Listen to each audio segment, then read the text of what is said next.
శ్రీ గురుభ్యో నమః. హరి ఓం.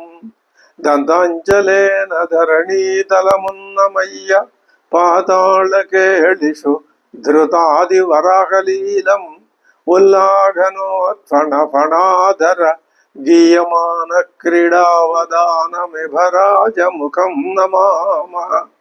అమరీ కబరీ భార భ్రమరీ ముఖరీకృతం దూరీకరోతు దురితం గౌరీ చరణ పంకజం ఇందీవరదళశ్యామం ఇందిరానందకందళం వందారు జనమందారం వందేహం యదునందనం. వాగర్ధావివ సంపృక్తౌ వాగర్ధ ప్రతిపత్తయే జగతః పితరౌ వందే పార్వతీ పరమేశ్వరౌ. ఆపదామపహర్తారం దాతారం సర్వసంపదాం లోకాభిరామం శ్రీరామం భూయో భూయో నమామ్యహం. బుద్ధిర్బలం యశోధైర్యం నిర్భయత్వమరోగత అజాడ్యం వాక్పటుత్వం చ హనుమస్మరణాల్లభేత్. శ్రీ గురుభ్యో నమః. హరి ఓం. శ్రీరాముని బాణాహతి చేత వాలి పడిపోయినాడు. అతడు ఇంకా కొన ఊపిరితో ఉన్నాడు. తన మనస్సులో ఉన్నటువంటి బాధని కొంచెం ధర్మబద్ధంగాను మృదుమధురంగాను తర్వాత చివరికి పరుషంగాను కూడా ఆ వాలి తన ఆక్రోశాన్ని వెలిబుచ్చాడు. స్వామివారు అంతా విన్నారు. ఇప్పుడు స్వామివారు సమాధానం చెప్పాలి. ఇక్కడ శ్రీరామచంద్రమూర్తి ఆయన వాలి అడిగిన ప్రశ్నలకి సమాధానం చెప్పటమే సనాతన ధర్మం. అందులో మనకి సనాతన ధర్మం గోచరిస్తుంది. ఎప్పుడూ కూడా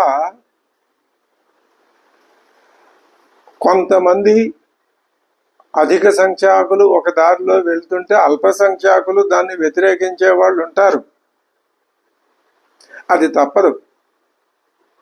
వాళ్ళు తమ వాదంలో ఉన్నటువంటి ఆ లోపాలని గ్రహించి దాన్ని సరిదిద్దుకొని అత్యధికులు ఏ వాదాన్ని సమర్థించి ఏ దారిలో వెళ్తున్నారో దానిలో వాళ్ళు కూడా వెళ్ళాలి. ఇక్కడ అనాదిగా వేదకాలం నుంచి కూడా దేశాన్ని వేద ధర్మమే పరిపాలిస్తున్నది.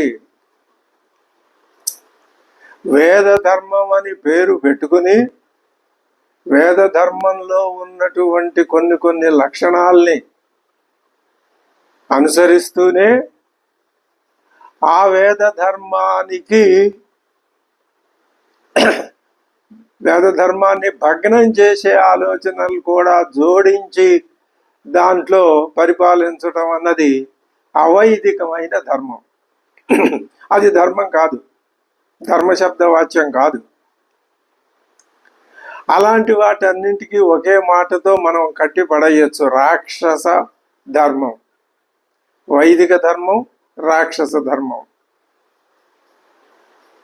చదువుకున్న మహాపండితులు, పెద్దలు, జ్ఞానులు, ఋషులు, రాజర్షులు, బ్రహ్మర్షులు అందరూ కూడా వైదిక ధర్మమే సకల ప్రజలకి శ్రేయస్సుని కలిగించేది.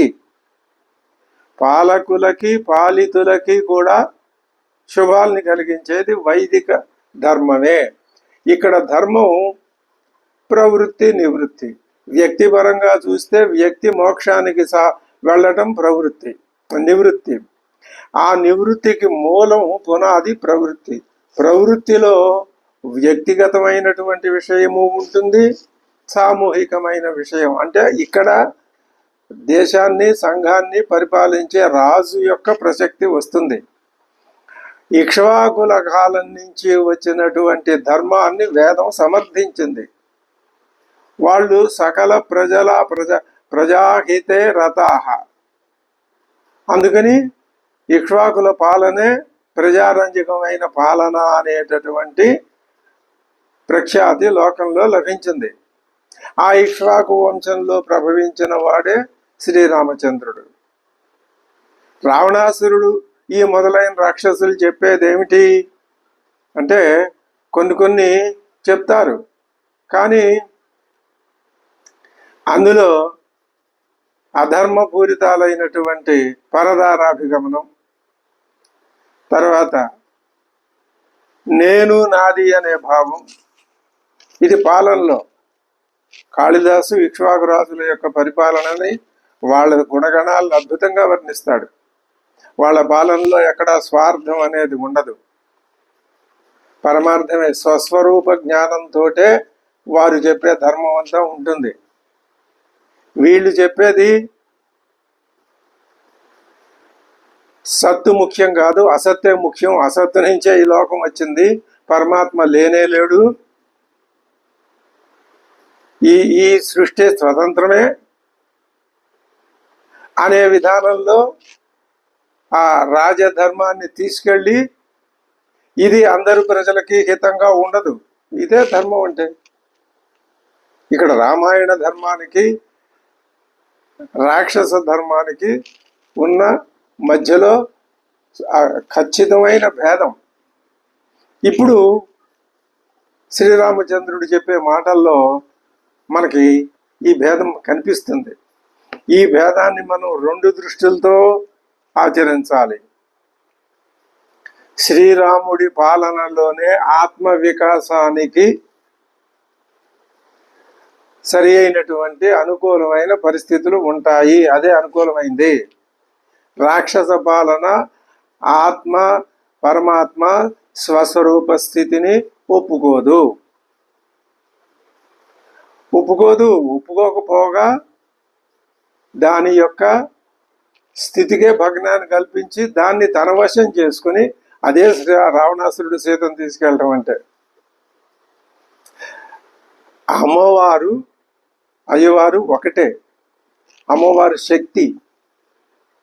ఆ శక్తి వైదిక ధర్మానికి పాటించే జ్ఞానం తెలివికి అనుకూలంగా ఉంటే అదే వైదిక ధర్మం. దాన్ని తన స్వాధీనం చేసుకుని తాను చెప్పినట్టు శక్తిని లోబరుచుకుని మొత్తం రాజ్యపాలన అంతా చేయాలి అనటం వానర కిష్కింధ ధర్మం, లంకా నగర ధర్మం. ఈ రెండింటి మధ్యలో సంఘర్షణ. అదే మన వ్యక్తిగతంగా మన దగ్గరికి వచ్చేసరికి నేను నాది అనే భావం రాక్షస భావం. అంతా ఒకటే, ఉన్నది ఒకటే, అంతా ఒకటే అనే భావం వైదిక భావం. ఇది మనం ఎంత సునిశ్చితంగా అర్థం చేసుకుంటే మనకి అంత ఆనందం కలుగుతుంది. ఈ ఇహలోక బంధాలు తెగిపోతాయి. అసలు ఏ లోక బంధాలు అక్కర్లేదు, బంధమే అక్కర్లేదు, బంధం లేకపోవటమే మోక్షం. ఇప్పుడు రాముడు చెప్తున్నాడు. ఆయన ఏమంటున్నాడు అంటే, ఆ రాముడు చెప్పడానికి ముందు వాలి చెప్పిన మాట.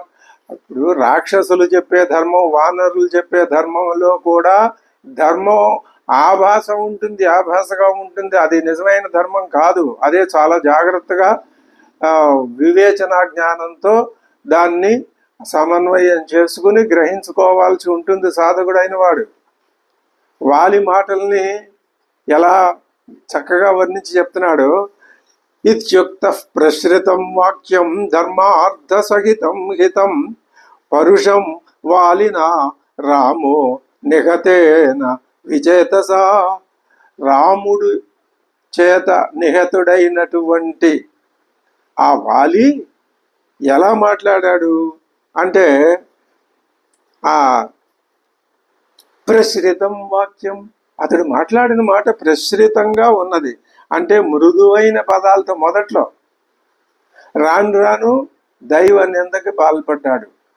అవైదిక మార్గాన్నే తన మార్గంగా ఎంచుకున్నట్లు చివరికి వచ్చేసరికి తేల్చాడు. వానర నీతి వేరని తేల్చాడు. వానర నీతిని వాలి తన వైపుకి మళ్లించుకుంటూ పోతున్నాడు. సుగ్రీవుడు దాన్ని వ్యతిరేకించాడు. హనుమంతుల వారు సుగ్రీవుని వైపున ఉన్నాడు. ఎంత అద్భుతమైనటువంటి రామాయణ కథ! హనుమంతుడు వాలిని ఎప్పుడూ సమర్థించలేదు. ఎందుకని? వాలి చెప్పే ధర్మంలో వైదిక పరత్వం లేదు. నానా విషయ ఆశ్రయత్వం ఉన్నది. ప్రశ్రితం వాక్యం ఆభాస. ముందే చాలా మృదుమధురంగా మొదలుపెట్టాడు. తర్వాత ధర్మార్థ సహితంగా కూడా ఉన్నదట, హితంగా కూడా ఉన్నదట. ఎవరికి హితం? తనకే, తన ప్రజలకి హితం కాదు, ప్రజలందరికీ హితం కాదు. మళ్ళీ చివరికి వచ్చేసరికి ప్రశ్రితం వల్ల పరుషమైంది. ఎలా మార్పు వచ్చిందో! ఇది రాక్షస ధర్మం. రాక్షస ధర్మం అయినా, వానర ధర్మం, కిష్కింధ ధర్మం అయినా అనాత్మ ధర్మాలే ఇవన్నీ. ఆత్మధర్మాలు కావు. ఇప్పుడు ఆత్మధర్మం ఎలా ఉంటుందో మనకి శ్రీరామచంద్రుడు నెమ్మదిగా చెప్తాడు. అది మనం చాలా జాగ్రత్తగా అవగాహన చేసుకుంటే రామాయణం యొక్క కావ్యం లోకంలోకి ఎందుకు వచ్చింది, రామాయణం ఏం చేస్తోంది, రామాయణం ఏ విధంగా ఆచరింపబడుతోంది, కానీ ఎక్కడ అజ్ఞానంతో దాన్ని వ్యతిరేకించే వాళ్ళు ఉన్నారు. వాళ్ళు ఎలా వ్యతిరేకిస్తున్నారు? అజ్ఞానంతో వ్యతిరేకిస్తున్నారు. ఆ అజ్ఞానంతో వ్యతిరేకిస్తున్నారు కదా అని వాళ్ళని ద్వేషించదు రామాయణం. వాళ్ళని కూడా వాళ్ళలో ఉన్న అజ్ఞానాన్ని పోగొట్టడానికి ప్రయత్నం చేస్తుంది.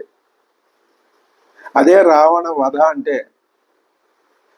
ప్రశ్రితం వాక్యం ధర్మార్థ సహితం హితం పరుషం వాలిన ఉక్తం వాక్యం తం. ఆ వాలి ఎలా ఉన్నాడు? నిష్ప్రభమివ ఆదిత్యం. కాంతి లేని, తేజస్సు కోల్పోయిన సూర్యుడిలాగా ఉన్నాడు. సూర్యుడు సహజంగా తేజస్సు కోల్పోడు, కానీ అజ్ఞానం అడ్డం పడితే, మబ్బులు అడ్డం పడితే మన చూసే వాళ్ళకి తేజస్సు కోల్పోయినట్లు ఉంటాడు. ఇప్పుడు ఈ కోల్పు నిజంగా వాలి సూర్యుడితో సంకాశం అని కాదు, సమానం అని కాదు, కానీ ఇలా ఉన్నాడు అని ఒక పోలిక చెప్తున్నాడు. ముక్తతోయమివాంబుదం. ఇది ఖచ్చితంగా చెప్తున్నాడు. నీళ్ళన్నీ కురిసేసిన తర్వాత మేఘం ఎంత తేలిక పడిపోయి తెల్లగా ఉంటుందో వాలి కూడా ఇప్పుడు అలాగే ఉన్నాడు. ఇంకా ఎలా ఉన్నాడు? ఉపశాంతమివ అనలం. మండి ఆరిపోయి అలా కొద్దిగా ఉన్నటువంటి అగ్నిలాగా, శాంతించిన అగ్నిలాగా ఉన్నాడు. ఇంకా ధర్మార్థ గుణ సంపన్నం. అయినా సరే ధర్మార్థ గుణాలతో కూడి ఉన్నాడు అని అనిపిస్తోంది వాలి. ఈయన చెప్పేత ఇక్కడ మనం అదే పొరపాటు పడకూడదు. ధర్మార్థ గుణాలు వాలి చెప్పేవి విశ్వవ్యాప్తమైన ధర్మార్థ గుణాలు కావు, ఆయన చెప్పేవి ధర్మార్థ. మరి ఎందుకని ఈ మాట ఉపయోగిస్తున్నాడు అంటే ఒకటే దానికి సమాధానం. వాలిని కూడా స్వామి అనుగ్రహించాడు. వాలికి ఆయన అంతసేపు క్షమాగుణం ప్రదర్శించి దగ్గర కూర్చుని నచ్చజెప్పి వాలిని ఒప్పించటం, అది వాలి చేసుకున్న సుకృతం. వాలి లాంటి వాళ్ళందరికీ అది బోధ, అనాత్మవాదులందరికీ అది జ్ఞానోపదేశం. మరి స్వామివారే స్వయంగా జ్ఞానోపదేశం చేస్తున్నారు అంటే అది ఈ జీవుడిలో కొంత సుకృతం ఉన్నదనే అర్థం కదా. అందుకని ఈ మాట, ఏ మాట? ధర్మార్థ గుణ సంపన్నం హరీశ్వరం అనుత్తమం. ఉత్తమోత్తముడైనటువంటి హరి, మళ్ళీ అనుత్తముడనే అంటున్నాడు. అధిక్షిప్తస్తదా రామ. ఈ విధంగా తనని అధిక్షేపించాడు. తాను చేసిన పనిని తప్పు పట్టాడు వాలి. నీవు ఏ ధర్మం ఇంకా ఏమన్నాడు, నువ్వు సుగ్రీవుడితో స్నేహం ఏమిటయ్యా నీకు? అతడికి రాజ్యం ఉందా, సైన్యం ఉందా, బలపరాక్రమాలు ఉన్నాయా? రావణాసురుడు సీతను తీసుకెళ్ళాడని నాకు తెలుసు. నువ్వు నాతో ఒక్క మాట చెబితే వాడిని 6 నిమిషాల్లో రావణాసురుడిని సంహరించి మళ్ళీ సీతను తీసుకొచ్చి నీకు అప్పచెబుతును కదా అంటాడు. ఇక్కడ ఈ ఈ చాలా ధర్మం సూక్ష్మాతి సూక్ష్మమైంది. అలాగే పరమాత్మ స్వరూపాన్ని గురించినటువంటి జ్ఞాన నిష్ట కూడా సూక్ష్మమైనది. ఒకసారి అనుభవంలోకి వచ్చినంత మాత్రాన అది నిలిచిపోతుంది అని అనుకోకూడదు. పడిపోతూ ఉంటుంది, మళ్ళీ నిలబెట్టుకుంటూ ఉండాలి. పడిపోతూ ఉంటుంది, ఎందుకు పడిపోతూ ఉంటుంది? ఈ అనాత్మ భావం యొక్క ఆ ప్రభావం అలాంటిది. ఈ అనాత్మ భావం దేని మీద ప్రభావాన్ని చూపిస్తుంది? ఉపాధి మీద. ఉపాధి అంటే శరీరం. ఈ మనస్సు, దీంట్లో 2 అరలు ఉన్నాయి. ఒక అరలో ఏముందో మనకు తెలియదు, రెండో అర మాత్రం ఉన్నది ఇదే అనుకుంటాం. శరీరం నేను, ప్రాణమే నేను, నేను నాది ఇదే. ఇది వదిలేస్తే మిగిలిన సగభాగం అది మనకి అది వికసించి నీకు అందుబాటులోకి వస్తుంది. అది ఆ విధమైన బోధ చేయటమే స్వామివారి యొక్క ముఖ్య ఉద్దేశం. అందుకని ఆయన ఇప్పుడు ఏమంటున్నాడు?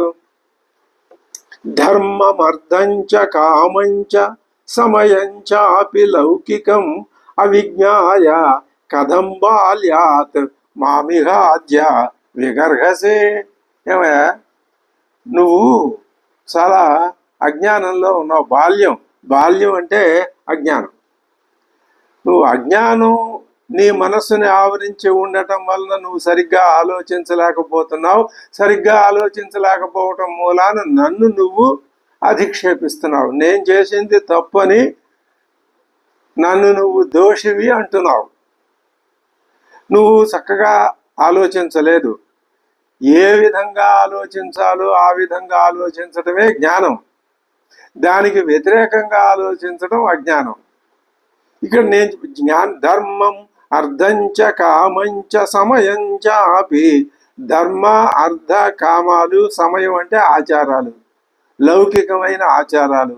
ఈ 4ంటిని గురించి ఆలోచించి 4ంటికి ఒక సమన్వయాన్ని కలిగించి సమన్వయాన్ని కలిగించే పద్ధతిలో వెడితే అది జ్ఞానబద్ధమైన మార్గం.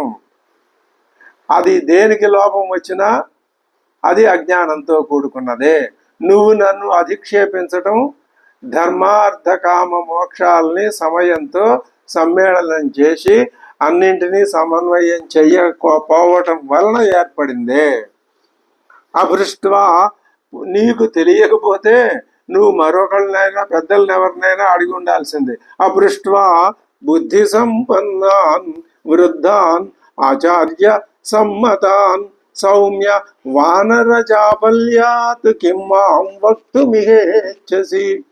నువ్వు ఏ పెద్దల్ని అడిగావు? బుద్ధిమంతుల్ని, వృద్ధుల్ని, ఆచార్య సమ్మతుల్ని. నువ్వు ఎవరిని సంప్రదించకుండా ఏది ధర్మం ఏది అధర్మం అని వానర చాపల్యంతో నన్ను నువ్వు అధిక్షేపిస్తున్నావు. అజ్ఞానం యొక్క స్వరూపాన్ని చెప్తున్నాడు స్వామివారు. అజ్ఞానము ఎలా ఉంటుంది? ధర్మార్థ కామాల యొక్క ఆచారాల యొక్క సమన్వయమే ఆత్మ పద్ధతి. దానికి వ్యతిరేక పద్ధతి అనాత్మ పద్ధతి అని చెప్పాడు. ఇక్కడేం చెప్తున్నాడు? ఆ ఆత్మ పద్ధతి తెలుసుకోవటం చాలా కష్టం. శాస్త్ర పద్ధతి అదే. ఉపనిషత్తులు బోధించినది శాస్త్ర పద్ధతి. ఆ ఉపనిషత్ బోధల్ని అవగాహన చేసుకుంటూ వాటి ప్రకారం జీవితం నడుపుకొని ఆలోచించుకుంటూ శ్రవణ మనన నిధిధ్యాసనలు ఎవరైతే నడుపుకుంటూ వెళ్తారో వాళ్ళు అదృష్టవంతులు. చక్కగా వేదాంతానికి రామాయణానికి రెండింటికి సమానమైనటువంటి ఆ జోడు గుర్రాల స్వారీ లాంటి నడక స్పష్టంగా మనకి సమన్వయం కుదురుతోంది. అది మనం సమన్వయం చేసుకోవాల్సినటువంటి విషయం. నువ్వు ఇంకా నీకు ధర్మం ఆచారం తెలియట్లేదని చెప్పాను కదా, నువ్వు తెలుసుకోలేకపోయావని చెప్పాను కదా. ధర్మం ఎక్కడి నుంచి ప్రారంభమైందో చెప్తున్నాను విను. ఇక్ష్వాకూణాం ఇయం భూమి సశైల వనకాననా.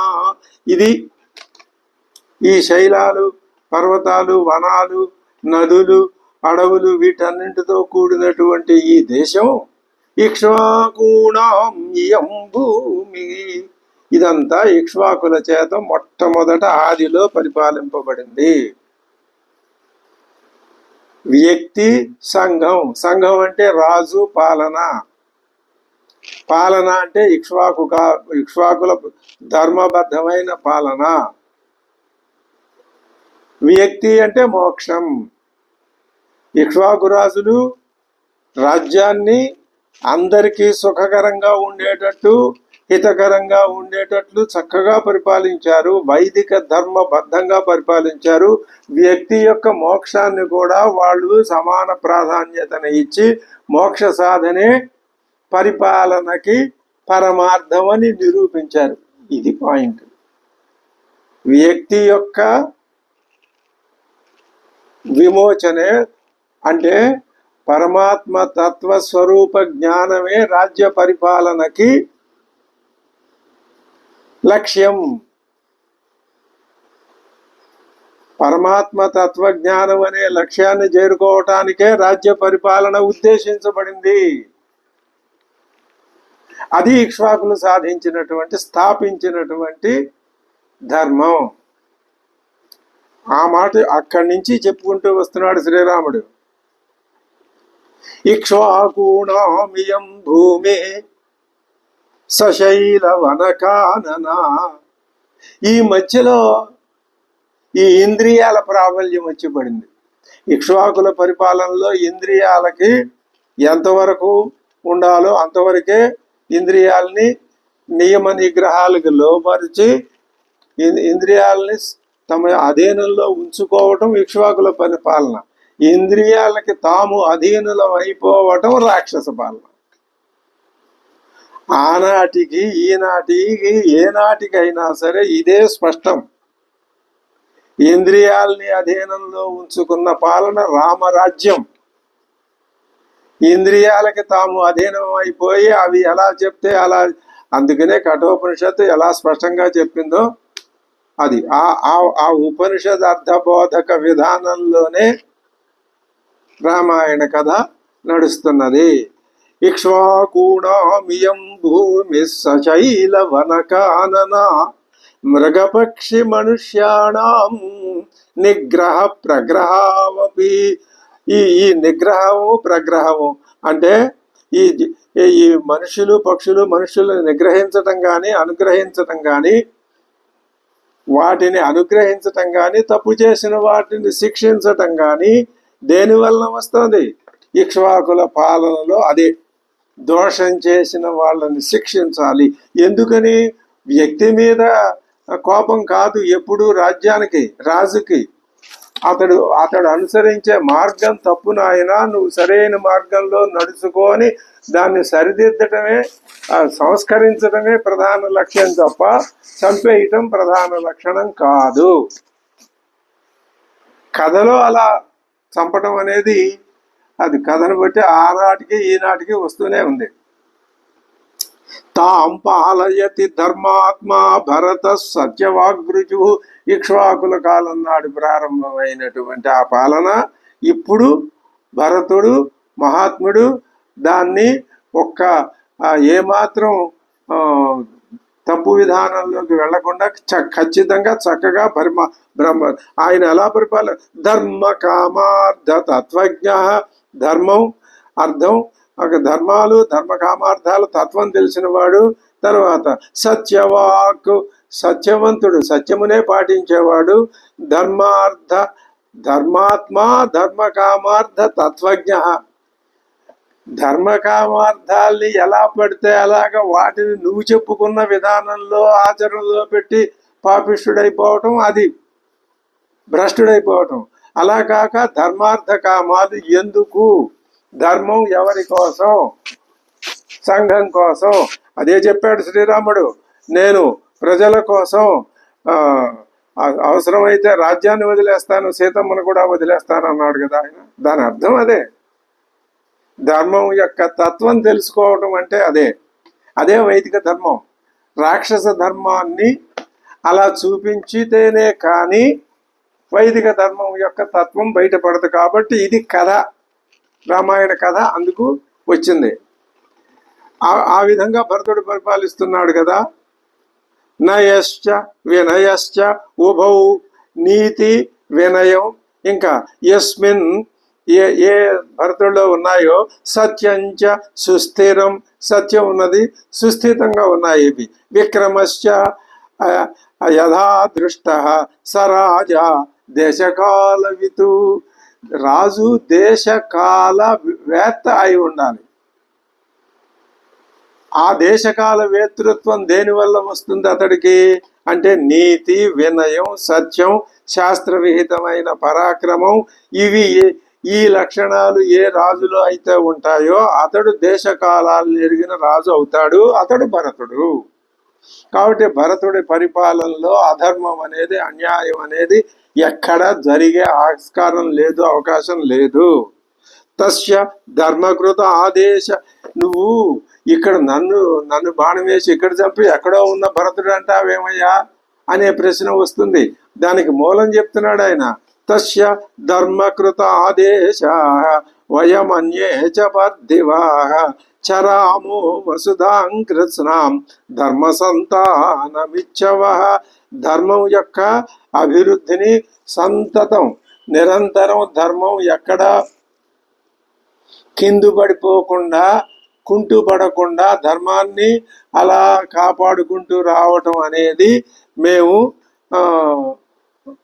భరతుని యొక్క ఆదేశం.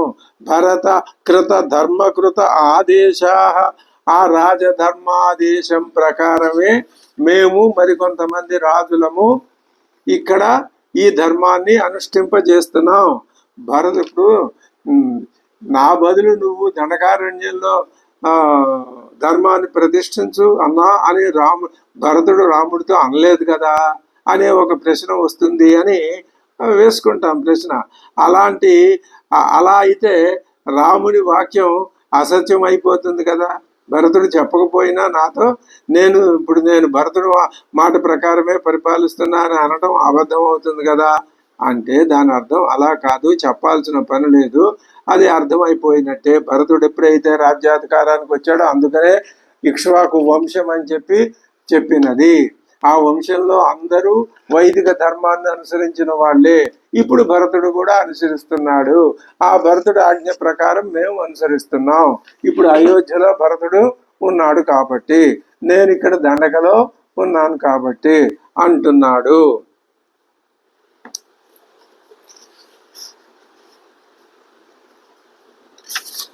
తస్మిన్ నృపతి శార్దూలే భరతే ధర్మవత్సలే పాలయతి అఖిలాం భూమిం కశ్చరేత్ ధర్మ నిగ్రహం. అటువంటి భరతుడు రాజ్యాన్ని పరిపాలిస్తూ ఉండగా ఎవడు ధర్మాన్ని తప్పి నడుస్తాడు? ఎవరు ఆ విధంగా చెయ్యరు. చేసినా రాజు సహించడు. తే వయం ధర్మ విభ్రష్టం స్వధర్మే పరమే స్థితాక.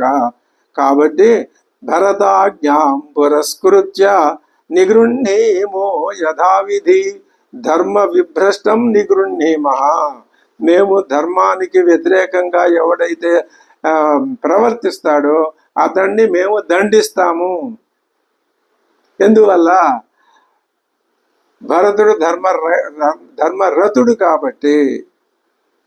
త్వంతు సంక్లిష్ట ధర్మ చ కర్మణా చ విగర్హిత. నువ్వు సంక్లిష్ట ధర్ముడివి అంటే ధర్మాన్ని భ్రష్టు పట్టించిన వాడివి, ధర్మ లోపం చేసిన వాడివి. విగర్హిత గర్హింపదగిన కర్మ చేశావు, నువ్వు పని చేశావు, అది ధర్మ వ్యతిరేకమైన పని. కాబట్టే మేము ఇప్పుడు మేము నిన్ను శిక్షించాల్సిన అవసరం ఏమిటది? నువ్వు చేసింది కామాన్నే ప్రధానంగా చేసుకున్నావు, నువ్వు రాజమార్గాన్ని అవలంబించలేదు. కామతంత్ర ప్రధానశ్చ నస్థితో రాజవర్త్మని. నువ్వు రాజమార్గంలో భరతుడు చెప్పిన మార్గం తప్పావు. ఏ మార్గంలోకి వెళ్ళావు? కామతంత్ర ప్రధానశ్చ. ఇది నీ యొక్క ప్రధానమైనటువంటి నేరం. దానికి భరతుడు రానవసరం లేదు నిన్ను శిక్షించడానికి. మా వంశం యొక్క ధర్మ పరిపాలనే అలాంటిది. నేను చాలు ఇక్కడ, ఇంకా దీనికి తిరిగే ఉంది. రాజప్రతినిధిగా నేను ఆ చట్టాన్ని అమలు జరిపాను. జ్యేష్ఠ భ్రాత పిత, ఇంకా నేరాన్ని సాకల్యంగా నిరూపిస్తున్నాడు శ్రీరామచంద్రుడు. జ్యేష్ఠో భ్రాత పితా చైవ యశ్చ విద్యాం ప్రయచ్చతి త్రయస్తే పితరో జ్ఞేయా. తండ్రితో సమానమైన వాళ్ళు ముగ్గురు. వాళ్ళు ఎవరు? జ్యేష్ఠో భ్రాత అన్న, పిత తండ్రి. యశ్చ విద్యాం ప్రయచ్చతి, ఎవడైతే విద్యాదానం చేస్తాడో అంటే గురువు. ఈ ముగ్గురు తండ్రులే మనిషికి. మరి అలాంటప్పుడు యవీయాన్ ఆత్మనః పుత్ర శిష్యశ్చాపి గుణోదిత పుత్రవత్తే త్రయశ్చించా ధర్మశ్చేదత్ర కారణం. యవీయాన్ తమ్ముడు, నీ తర్వాత వాడు. ఆత్మనః పుత్ర కుమారుడు. శిష్యశ్చాపి గుణోచిత, గుణాలు కలిగినటువంటి శిష్యుడు. ఈ ముగ్గురు ధర్మనిష్ఠుడైన వాడికి పుత్రులతో సమానం. పెద్ద అన్నగారు, తండ్రి, గురువు, ఈ ముగ్గురు తండ్రితో సమానం. తమ్ముడు, శిష్యుడు, కుమారుడు, శిష్యుడు, ఈ ముగ్గురు పుత్రులుగా తలంపబడతారు. అంటే తమ్ముడు పుత్రుడే, శిష్యుడు కూడా పుత్రుడే. ఎందుకు చెప్తున్నాడు ఈ మాట? ఇక చివరికి తీసుకొచ్చి సూక్ష్మే పరమ దుర్జ్ఞేయ సతాం ధర్మ ప్లవంగమా. ప్లవంగమా, ఓ వానరోత్తముడా, సత్పురుష సమ్మతమైన ధర్మం చాలా సూక్ష్మంగా ఉంటుంది. దీనిని తెలుసుకోవటం కష్టం. సకల ప్రాణుల హృదయనిష్ఠుడగు పరమాత్మయే ప్రాణుల శుభ ఆచరణాన్ని తెలుసుకొనగలవాడు. మనం ఈ విషయాన్ని ఇంతకు ముందే వైదిక ధర్మ పాలన స్వస్వరూప జ్ఞాన మార్గ దర్శనానికి కారణం, దాని లక్ష్యం అది. ఇప్పుడు ఏం చెప్తున్నాడు? ఈ ధర్మాన్ని తెలుసుకోవటం చాలా కష్టం, చాలా సూక్ష్మం.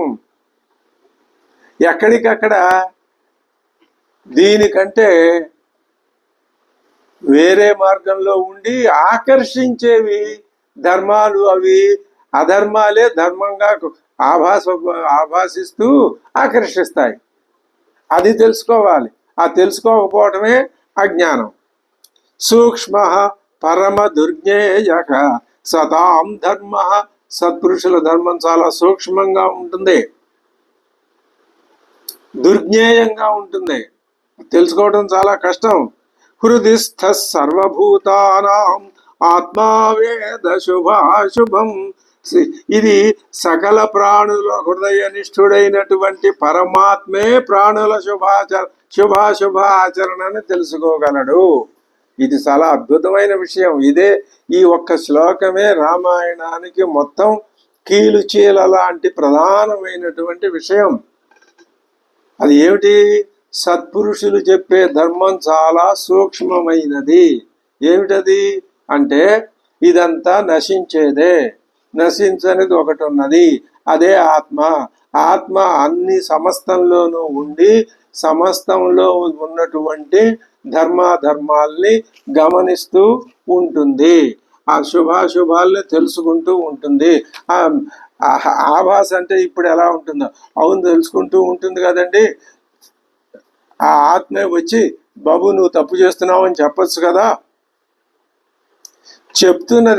చెప్తున్నా కూడా అజ్ఞానవశాత్తు గమనించలేకపోవటం అనేది జరుగుతున్నది. అలాంటప్పుడు శిక్ష తప్పదు. అది తెలుసుకుంటున్నది. సూక్ష్మే సూక్ష్మ పరమ దుర్జ్ఞేయ యస్సతాం ధర్మ ప్లవంగమా హృదిస్థ సర్వభూతానాం ఆత్మా. సర్వభూతముల యొక్క హృదయంలో ఉన్న ఆత్మ శుభాశుభం వేద. శుభ అశుభాలు రెండింటినీ వేద తెలుసుకుంటుంది.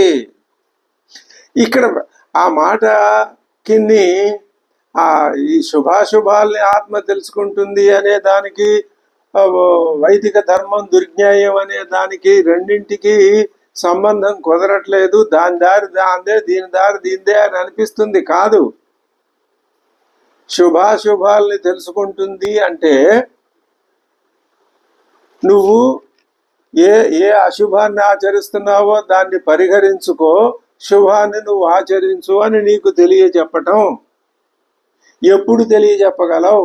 నీ ఇంద్రియాల్ని నువ్వు నిగ్రహించుకుంటే శుభాశుభ జ్ఞానం కలుగుతుంది, లేకపోతే కలగదు అని చెప్పటమే వైదిక ధర్మం యొక్క ముఖ్య ఉద్దేశం. అదే చెప్తున్నాడు. చపలై సార్ధం వానరైరకృతాత్మభిః జాత్యంధైవ జాత్యంధైః మంత్రయన్ ద్రక్ష్యసేను కిం. నువ్వు ఏం తెలుసు నీకు? నువ్వు ఎలా ఉన్నావు? చపలః, అసలు నువ్వు స్వభావం చేతనే చపలుడివి. వానరుల జాతిలోనే స్వభావంలో చాపల్యం ఉంటుంది. చపలై సార్ధం, నీలాగా నిలకడలేని మనస్సు గల వాళ్ళ నీ వంటి వానరులతో కూడి నువ్వు ఆలోచించి నీ చపల స్వభావ ప్రధానమైనటువంటి కార్యక్రమాలనే అలాంటి వాళ్ళని నలుగురిని వెంటేసుకుని అదే గొప్ప అని నువ్వు ముందుకెడుతున్నావు. చపల ఇస్సార్థం వానరై, వాళ్ళు ఎలాంటి వాళ్ళు?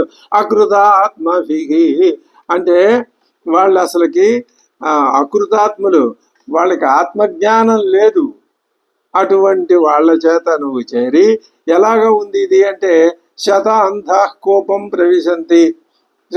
100 మంది అంధులు, ముందు అంధుడు పెడితే వెనకాల అంధుడు కూడా అందరూ కోపంలో పడిపోతారు. జాత్యంధ ఇవ జాత్యంధైః సహా, నీలాంటి అంధులతో కూడి నువ్వు అంధుని వలె ఈ మంత్రయన్ నువ్వు ఆలోచిస్తున్నావు. ద్రక్ష్యసేను కిం, నీకు ఇంకా జ్ఞానం ఎలా కలుగుతుంది? అది నువ్వు చేసిన తప్పు. స్పష్టంగా వాళ్ళ యొక్క లోపాన్ని చెప్తున్నాడు.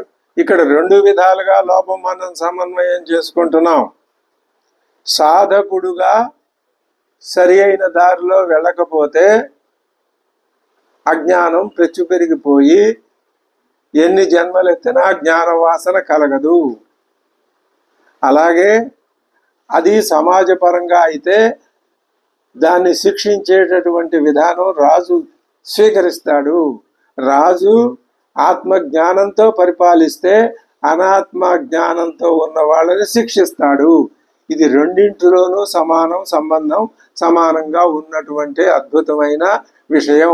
దీని మీద ఆధారపడి అది, దాని మీద ఆధారపడి ఇది రామాయణం యొక్క రహస్యం. శ్రీరామచంద్రుడు ఈ ఈ ఈ విషయాన్ని లోకంలో తెలియచెప్పి ఆత్మజ్ఞానాన్ని కలిగించటానికే ఆయన అవతరించాడు. ఇది రామాయణ సార రహస్యం. చపలై సార్ధం వానరైరకృతాత్మభిః జాత్యంధైవ జాత్యంధైః మంత్రయన్ ద్రక్ష్యసేను కిం. అహంతు వ్యక్తతామస్య వచనస్య బ్రవీమితే నహి మాం కేవలం రోషాత్వం విగర్హితుమర్హసి.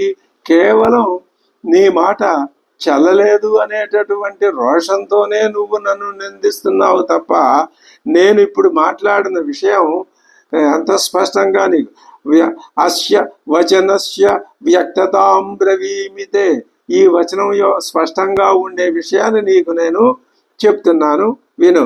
తదేతత్ కారణం పశ్య యదర్థం త్వం మయా పాతితః. నా చేత నువ్వు ఎందుకు సంహరింపబడుతున్నావో కారణం చెప్తున్నాను. తదేతత్ కారణం, ఇదే కారణం. నువ్వు అనాత్మజ్ఞుడివి, ఆత్మజ్ఞాన తత్వం లేనివాడివి, అనాత్మ పదంలో వెళ్ళేవాడివి. నువ్వు వెళ్ళేవాడివి, నువ్వు ఒక్కడివే వెళ్ళక నీ రాజ్యాన్ని అంతా తీసుకెడుతున్నావు. అది నీ నేరం, నీ దోషం. ఇలాంటి వాటిని ధర్మ ప్రభువులు, ఇక్ష్వాకు వంశ ప్రభువులు ఎప్పుడూ సహించరు. ఆనాటికి కలియుగం అని చెప్పుకున్న ఈ 2025 ఈనాటికి ఇంకా 10,250 వరకు వచ్చినా కూడా ఇక్ష్వాకు వంశ ధర్మమే ధర్మం. ఎందుకని? ఇదేదో పాతదే పురాణం. ఎన్ని రకాల అవహేళన చెయ్యాలో ఆత్మధర్మాన్ని అనాత్మ అన్ని రకాల అవహేళన చేస్తుంది. రకరకాలైనటువంటి ఆలోచనలు తీసుకొచ్చి రకరకాల ధర్మాలని ఇవే నిజమైన ధర్మాలని నిలబెట్టి ఎందుకని? కేవలం ఇది ఇంద్రియ సంతర్పణ కోసమే, ఇంద్రియాల్ని తృప్తిపరచడానికే. ఇంద్రియాలు చేసే దుష్ట పని ఇది. ఈ ఇంద్రియాలు చేసే దుష్ట పనిని పోగొట్టుకోమని ఉపనిషత్తులు ముక్త కంఠంతో ఘోషిస్తున్నాయి. అందుకే రాముడు, రామాయణం వచ్చారు. అదే విషయం చెప్తున్నాడు. తదేతత్ కారణం పశ్య యదర్థం త్వం మయా హతః భ్రాతుర్వర్తసి భార్యాయాం త్యక్త్వా ధర్మం సనాతనం.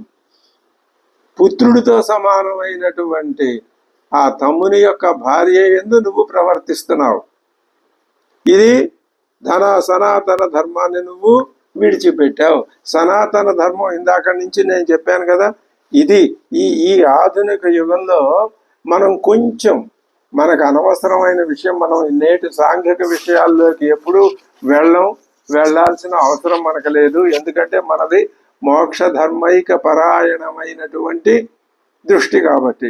కానీ ఒక్క చిన్న విషయం ఇక్కడ, సనాతన ధర్మం అంటే విపరీత వ్యాఖ్యలు, రకరకాల వ్యాఖ్యలు, ఇదే ధర్మం, ఇదే సనాతనం అని ఎవరిష్టం వచ్చినట్లు వాళ్ళు చెప్పే కాలంలో రామాయణం చెప్పిన సనాతన ధర్మం ఇదే. రాముడు 4-5 శ్లోకాల్లో చెప్పాడు, పాలకుడికి ఆత్మజ్ఞానం ఉండాలి, అదే ఆత్మజ్ఞానంతో పాలకుడు పరిపాలిస్తే రాజ్యం అంతా ఆ విధమైనటువంటి అదే ఆత్మజ్ఞానం అంటే. ఆత్మజ్ఞానమే వైదిక జ్ఞానం. ఆ విధంగా పాలకుడు పరిపాలించాలి. పాలితులందరూ ఆ దారిలోనే వెళ్ళాలి. దానికి వ్యతిరేకమైన దారిలో వెళ్తే శిక్షార్హులు. అదే చెప్పాడు. ధర్మం, అర్థం, సమయం, ఆ 3 ఆచారం. వెనకటి నుంచే వచ్చే సనాతన ధర్మం అంటే వెనకటి నుంచే వచ్చే ఆచారాలు మాత్రం పరిపాలించటం అనే అర్థం కాదు. ఆత్మతత్వ ప్రధానమైన ఆచారాల్ని కొనసాగించాలి అని విపులమైన అర్థం తీసుకోవాలి మనం. అదే చెప్తున్నాడు. తదేతత్ కారణం పశ్య యదర్థం త్వం మయా గతః భ్రాతుర్వర్తసి భార్యాయాం త్యక్త్వా ధర్మం సనాతనం. నువ్వు సనాతన ధర్మాన్ని విడిచిపెట్టి భ్రాతుర్భార్య యందు వర్తిస్తున్నావు. ఇది నేరం, ఇది తప్పు. ఇలాంటి ధర్మంలో సంఘంలో ప్రబలకూడదు. ప్రబలితే ముందు ఈ లోకంలో నష్టం, పరలోకంలో కూడా నష్టమే. పరలోకం అంటే ఆత్మధర్మానికి నష్టమే, సాంఘిక ధర్మానికి నష్టమే. కాబట్టి రాముడు అటువంటి ధర్మ వ్యతిరేకమైన విధానాన్ని శ్రీరామచంద్రుడు సహించడు. ఇది పద్ధతి. భ్రాతుర్వర్తసి భార్యాయాం త్యక్త్వా ధర్మం సనాతనం అస్యత్వం ధర్మాణస్య శిగ్రీవస్య మహాత్మనః రుమాయాం వర్తసే కామాత్ స్నృషాయాం పాపకర్మ కృతు. అతని భార్య, అది తమ్ముడు ఇందాక ఏం చెప్పాం, ఇక్ష్వాకు ధర్మం ఏమని చెప్పాము? ఎవరు తండ్రో ఎవరు కొడుకో వాళ్ళు ఇవి చెప్పాం. ఇప్పుడు నువ్వు తమ్ముడు కొడుకుతో సమానం అని చెప్పాం కదా. మరి నువ్వు చేసిన నేరం ఇది. రుమాయాం వర్తసే తద్వ్యతీతస్యతే ధర్మాత్ కామవృత్తస్య వానర. ధర్మాత్ ఏ వానర, నువ్వు కామవృత్తస్య ధర్మాత్ వ్యతీతస్య, నువ్వేం చేశావు? ధర్మం తప్పి ధర్మాన్ని దాటి వెళ్ళిపోయి నువ్వు స్వేచ్ఛగా మెలుగుతూ ఏమన్నావు? కామవృత్తస్య, నీ స్వేచ్ఛా విహారం మొదలుపెట్టావు నువ్వు. ఇది నేరం. ధర్మాత్ వ్యతీతుడివి, ధర్మ వ్యతిరేకం చేసి స్వేచ్ఛా విహారం మొదలుపెట్టావు. ఇదే ధర్మం అంటున్నావు. పైగా నీలాంటి వాడే ఆ రావణాసురుడు. ఈ ఇద్దరిని శిక్షించక తప్పదు. ఆ ఇంకా ఆంతరమైన రహస్యం చెప్పుకుంటే ఆ రావణాసురుని యొక్క దోషం అంతా కూడా ఏం చేస్తాడు? ఒక అబద్ధాన్ని దాని చుట్టూ నిజాలనేటటువంటి వల పన్నేసి ఆ కొన్ని నిజాలతో దాన్ని కప్పేసి భక్తి అని, తర్వాత ఇంకా తపస్సు అని, వరాలు సంపాదించడం అని, తాను ఒకనొక ధర్మాన్ని స్థాపిస్తున్నానని, తన ధర్మం ప్రకారం వెళ్ళినట్లయితే లోకమంతా బాగుంటుందని, ప్రజలందరూ సుఖంగా ఉంటారని, ఇదిగో ఇటువంటి ధర్మ వ్యతిరేకమైన విధానాన్ని ధర్మబద్ధమైన విధానంగా చూపిస్తూ తన యొక్క ఇంద్రియ సుఖాల్ని తీర్చుకుంటున్నాడు రావణాసురుడు. అది నేరం. నువ్వు అదే పని చేస్తున్నావు. మీరిద్దరూ దండనార్హులే, శిక్షార్హులే. ఇది శ్రీరాముడు చెప్పినటువంటి సనాతన ధర్మం. తద్వ్యతీతస్యతే ధర్మాత్ కామవృత్తస్య వానర భ్రాతృభార్యావమర్షే అస్మిన్ దండోయం ప్రతిపాదితః. నువ్వు భాతృభార్యావమర్శనం చేశావు కాబట్టి నీ నెత్తి మీద ఈ దండం అవపాతితః విధించబడింది. నహి ధర్మ విరుద్ధస్య లోకవృత్తాత్ అపేయుషః దండాదన్యత్ర పశ్యామి నిగ్రహం. అరియోధప, ధర్మాన్ని తప్పిన వాడికి ఇంకా ఏముంటాయి? నెత్తిరెక్కించుకుంటారా? గౌరవిస్తారా? మర్యాదలు చేస్తారా? బిరుదులు ఇస్తారా? ఏం చేస్తారు? శిక్షిస్తారు. ఎవరిని? ధర్మ వ్యతిరేకానికి ఎవడైతే పాల్పడతాడో రాజు వాడిని శిక్షించాలి. శిక్షించకపోతే సమాజం మొత్తం చెడిపోతుంది. అదే భరతుడు చేస్తున్నాడు. భరతుడి తరఫున నేను చేస్తున్నాను. నీకు శిక్ష పడింది ఇదే కారణం, ఇది ఒకటే కారణం. మిగతా నీలో ఏవో కొన్ని మంచి గుణాలు ఉంటే ఉన్నాయి, కానీ అవన్నీ ఈ అవగుణం వలన ఎందుకు పనికి రాకుండా పోతాయి. నహి ధర్మ విరుద్ధస్య లోకవృత్తాదపేయుషః దండాదన్యత్ర. లోకవృత్తం కంటే తప్పుకుపోయి లోకవృత్తాన్ని తలకిందులు చేసి లోకవృత్తాన్ని భ్రష్టు పట్టించిన వాళ్ళకి దండం కంటే వేరొక శిక్ష ఏది ఉచితమైనది లేదు. నగితే మర్షయే పాపం. నువ్వు చేసిన పాపానికి శిక్ష విధించకుండా ఊరుకోవటం. నహి మర్షయే, నీ పాపాన్ని క్షమించటం అంటూ ఉండదు. క్షత్రియోహం కులోద్భవ, అహం క్షత్రియ కులోద్భవ. నేను క్షత్రియ వంశంలో జన్మించాను. క్షత్రియుడు ఏం చేయాలి? ధర్మాన్ని రాజ్యంలో 4 పాదాల నడిపించాలి. ఇదే రాజధర్మం, ఇక్ష్వాకు ధర్మం, శ్రీరామ ధర్మం, రామరాజ్యం ధర్మం. ఇంకా ఇలాంటివి. ఇప్పుడు నువ్వు ఇక్కడ నీకు శిక్ష పడింది కాబట్టి నువ్వు చేసిన దోషాన్ని నిరూపిస్తున్నావు. రావణాసురుడు చేసినా ఎవడు చేసినా ఆ తాటకని ఎందుకు శిక్ష వేశాం? ఆవిడ ఆత్మజ్ఞానాన్ని సంపాదించుకునేటటువంటి కర్మకాండలని విఘ్నం కలిగించింది. అది నేరం. ఇలాగే మారీచుడు వాడు అంతే. మధ్య మధ్యలో కొన్ని సుగుణాలు ప్రదర్శించాడు, దానికి తగ్గ బహుమతి ఇచ్చాం.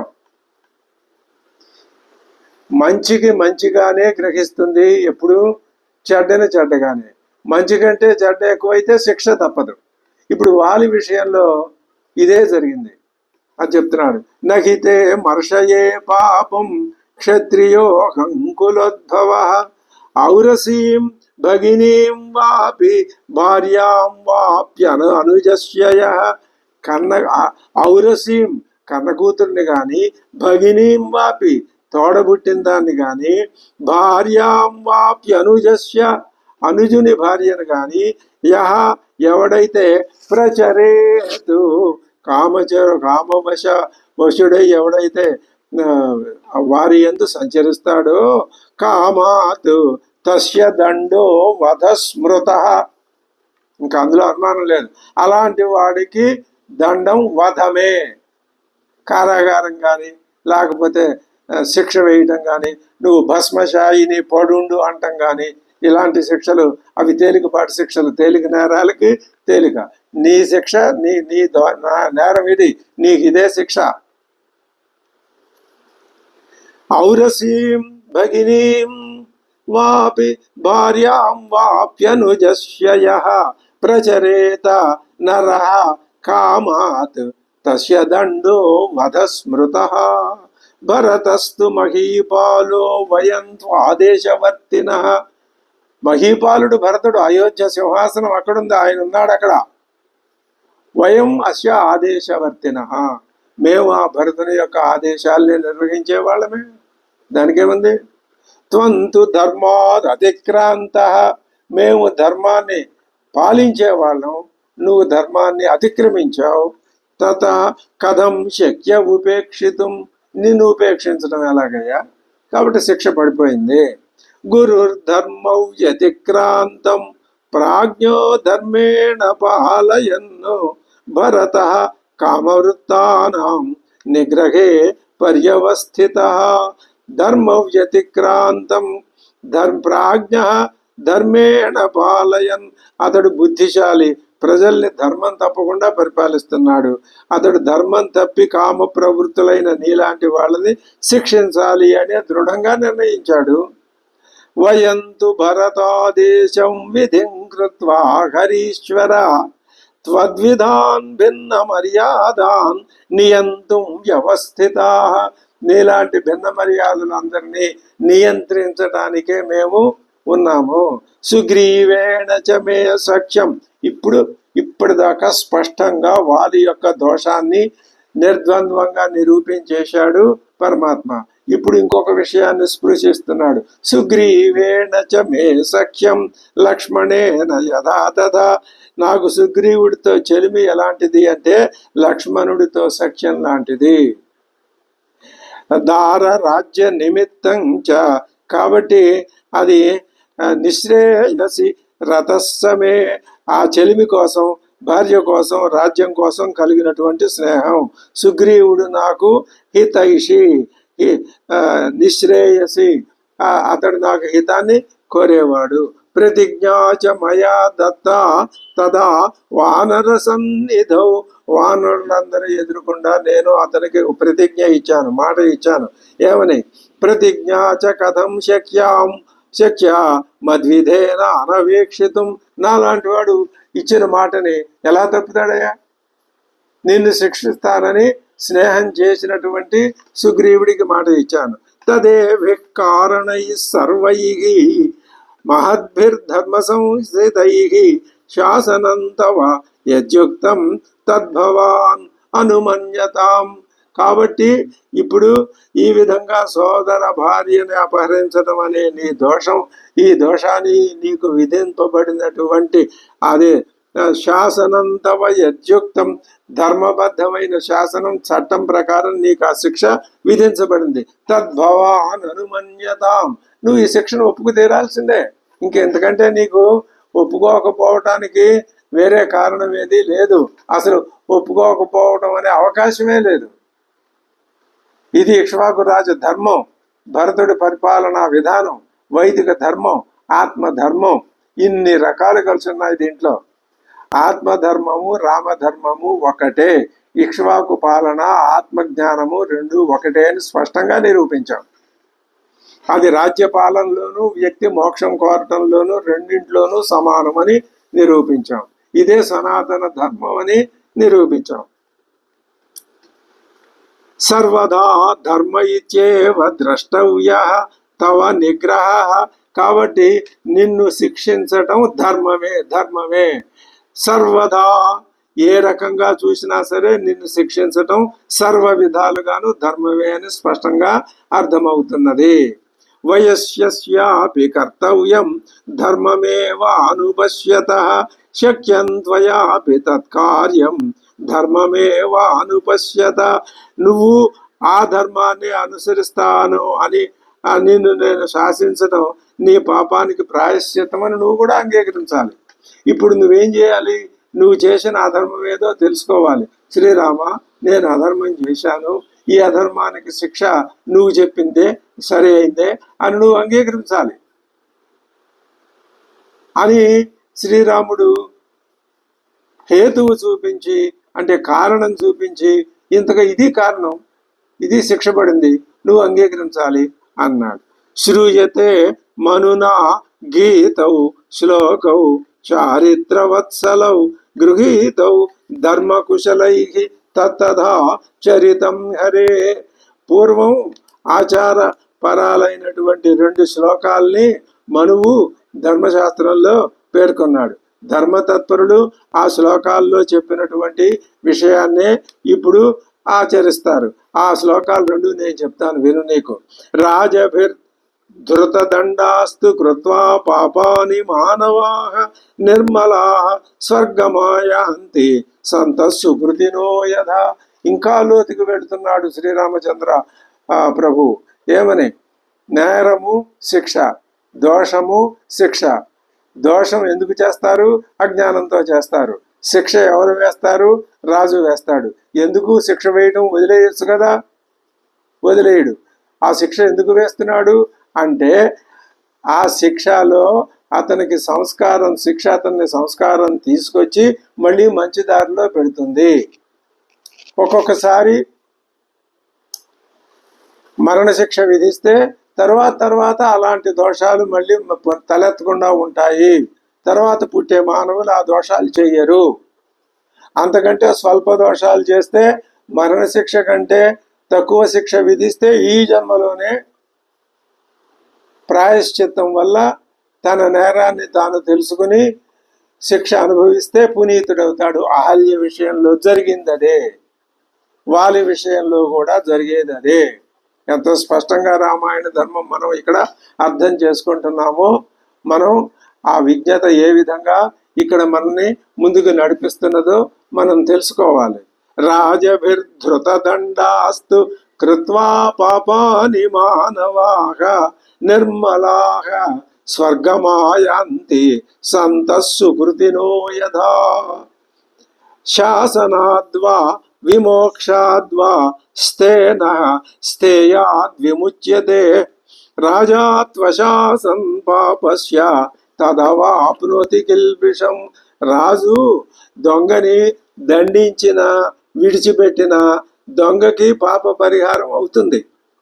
కానీ అటువంటి పాపిని విడిచిపెట్టి శిక్షించకుండా విడిచిపెడితే అది ఆ పాపం దొంగని విడిచిపెట్టి రాజును పెట్టుకుంటుందని ఇది ధర్మం.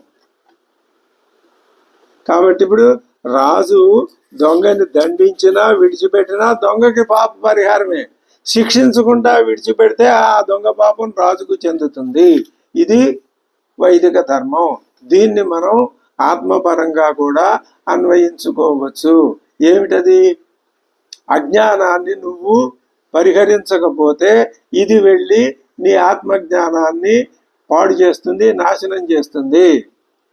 ఇది అజ్ఞానం అని తెలుసుకొని దాన్ని నువ్వు శిక్షిస్తే, అంటే నీ అజ్ఞానాన్ని నువ్వు పోగొట్టుకుంటే జ్ఞానం నిన్ను నడిపిస్తుంది.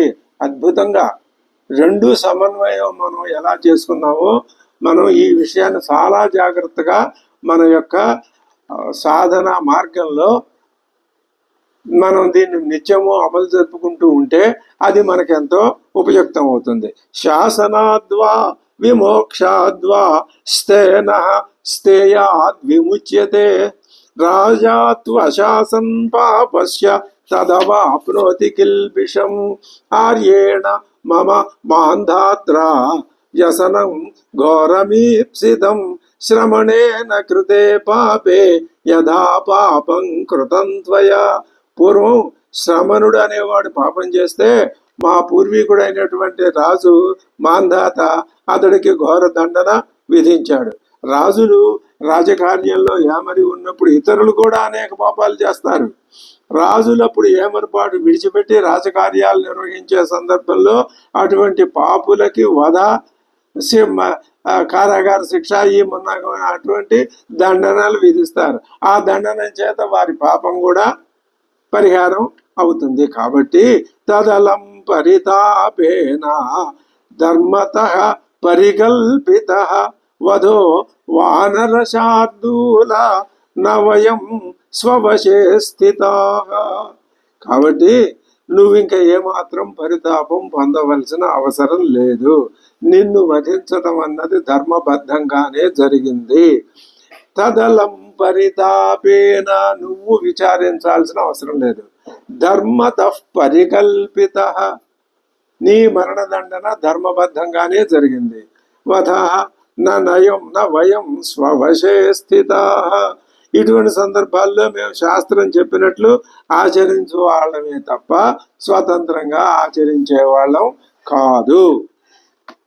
ఇది స్పష్టంగా వాలి యొక్క నేరాన్ని నిరూపించి వాలికి విధించిన దండనని కూడా దాని ప్రకారమే నిరూపించాడు స్వామివారు. ఇంకా ఆయన చెప్పినటువంటి ఆ ధర్మ పద వర్తనాలు ఉన్నాయి. అవి ఏ విధంగా ఉన్నాయో మళ్ళీ తర్వాత మనం చూద్దాం.